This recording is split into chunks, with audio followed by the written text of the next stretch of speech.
ஏற்ற கலங்கள் எதிர்பொங்கி மீதளிப்ப. பகவானுடைய கருணையை போல இந்த பசுக்களாம். பசுக்களுக்கு முன்னாடி ஒரு இழுவை எடுத்துட்டு பாத்திரத்தை வச்சுட்டா பாத்திரம் பூர்த்தியா ரம்மி போயிடுமா. அதே மாதிரி கருணையை பெருமாள் சுரந்துட்டே இருப்பானா. அதனால அவனுக்கு சுரந்துட்டே இருக்கிறது அவன் சுபாவம். அந்த மாதிரி இங்கே சொல்றான், ஜடாயுக்கு விழுந்து கிடக்கக்கூடிய பிராணனை விடக்கூடிய சமயத்துல யாகதிர் சர்வ யஜ்ஞானாம் யாகதிஹி யஜ்ஞசீலானாம் ஆகிதாக்னேச்ச யாகதிஹி அபராவர்த்தினாம் யாச்ச யாச்ச பூமி பிரதாயினாம். யாகதிஹி யஜ்ஞசீலானாம், அவனை பார்த்து சொல்றான் யஜ்ஞசீலானாம், யார் யாகங்கள் பண்றாளோ அந்த யஜ்யங்கள் பண்றவாளுக்குன்னு ஒரு உத்தமமான லோகம் இருக்கான். அது மட்டும் இல்லாம அக்னிகோத்திரம் பண்றவாளுக்குன்னு ஒரு உத்தமமான லோகம் இருக்கான்.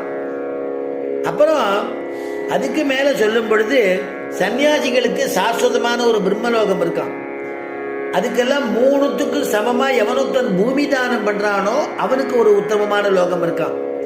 அந்த லோகத்துக்கு நீ போக கடவது, நான் அனுப்புறேங்கிறானா பெருமாள். யாகதிஹி யஜ்ஞசீலானாம் ஆகிதாக்னேச்ச யாகதிஹி அபராவர்த்தினாம் யாச்ச யாச்ச பூமி பிரதாயினாம் மயா த்வம் சமனுஜ்ஞாதஹ கச்ச லோகானனுத்தமானே கிருத்தராஜ மகாசத்வ சம்ஸ்கிருதஸ்ச மயா வ்ரஜ. யாகதிஹி அப்படின்னு சொல்லி புண்ணியலோகங்கள்லாம் சொல்றான். அந்த 3 புண்ணியலோகங்களுக்கும் 4 விதமான புண்ணியலோகத்தை சொல்றான். யாகம் பண்றவா யஜ்ய தீட்சிதால் பண்ணக்கூடியதான அவள் போகக்கூடிய ஒரு லோகம். அக்னிகோத்திரம் இருவேளை பண்ணக்கூடிய அக்னிகோத்திரிகள் பண்ணக்கூடிய அவர்களுக்கு எந்த ஒரு புண்ணியலோகம் உண்டோ அது.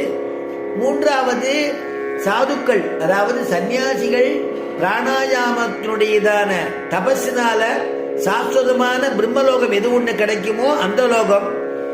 இந்த 3த்துக்கு சமமான எவனொத்தன் பூமி தானம் பண்றானோ அந்த பூமி தானம் பண்ணவனுக்கு ஒரு லோகம் உண்டாம். அந்த புண்ணிய லோகத்துக்கு நீ போய் கடவாய், போய் இருக்க கடவாய் அப்படின்னு சொல்றானோ. இந்த இந்த யஜ்ஞ யாகங்கள் பண்றதுக்கெல்லாம் சமமா பூமி தானம் அவ்வளவு விசேஷமா. சர்வசஸ்ய ஆசிரியா பூமிஹி வராகேன சமுத்ருதா அனந்த சஸ்ய பலதா அதசாந்தி பிரேஷ்டமேன்னு அதுக்கு அது தானத்துக்கு பூமி தானத்துக்கு மந்திரம். சர்வசஸ்ய ஆசிரியா பூமிகி, சஸ்யங்கள்னா பயிர்கள், எல்லா சஸ்யங்களையும் விளைவிச்சு கொடுக்கிறது பூமி. அந்த சஸ்யங்கள்லாம் ஆசிரியிச்சிருக்கிறது பூமி. ஆசிரியா பூமிகி வராகனால எந்த ஒரு பூமியானது உத்தாரணம் செய்யப்பட்டதோ, பூமி தேவியை அவன் தானே உத்தாரணம் பண்றான் வராக பெருமாள். அதனால கோலமலர் பாவை கண்பாகிய நண்பேயோ நீல வரை 2 பெரை கம்பி நிமிர்ந்த தொப்ப கோலவராகம் ஒன்றாய் நிலம் கோட்டிடை கொண்டையந்தாய் நீல கடல் கடைந்தாய் உன்னை பெற்று நீ போக்குவனோ அப்படின்னு சுவாமி நம்மாழ்வாருடைய வார்த்தை. அந்த எந்த பூமிய வராக பெருமாள் உத்தாரணம் பண்ணினாரோ அந்த பூமி, அதுக்கு பிறகு அனந்த சஸ்ய பலதா, எந்த பூமியிலேருந்து பலன் நமக்கு ஏற்படுறதோ, எந்த பூமி நமக்கு பலனை கொடுக்கறதோ அந்த பூமிய நான் தானம் பண்றேன் அப்படிங்கிறதான ஒரு ஸ்லோகமும். அதனால அப்படி